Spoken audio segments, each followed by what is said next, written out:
Apostles, I think chapter 8 again. Sorry, I just pick up pieces. But now in Joppa, there was a disciple named Tabitha, which is translated Dorcas. She was completely occupied with good deeds and almsgiving. Now during those days, she fell sick and died. So after washing her, they laid her out in a room upstairs.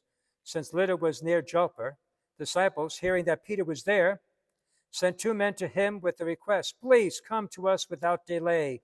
So Peter got up and went with them. When he arrived, they took him to a room upstairs where all the widows came to him weeping and showing him the tunics and cloaks that Dorcas had made while she was with them.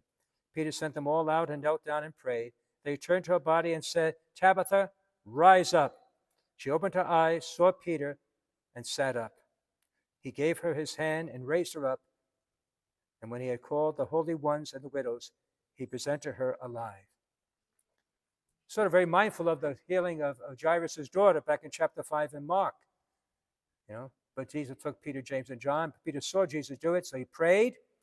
And then, like Jesus with Jairus' daughter, he took her by the hand and lifted her up. So that might be quite, shocking, very impressive, this raising someone from dead to life. That's amazing. But what really struck me from this passage was even before that. It said, there in Joppa was Tabitha. She was completely occupied with good deeds and almsgiving. Completely occupied with good deeds and almsgiving. That was her life, to be a blessing anyway to anyone that she could. She was obsessed with that. I have a nephew, Michael.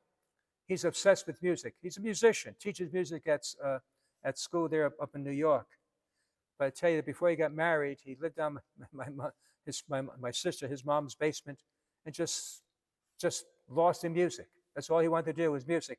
He told me that he would bring shirts to the laundromat, the cleaners, and my sister would go get her clothes. He said, by the way,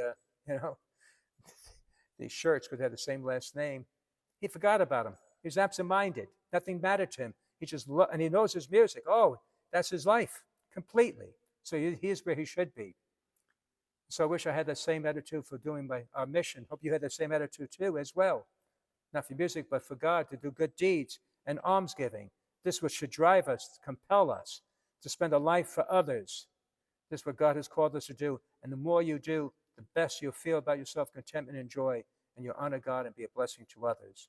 So be obsessed, be over the top in blessing others. Thank you very much.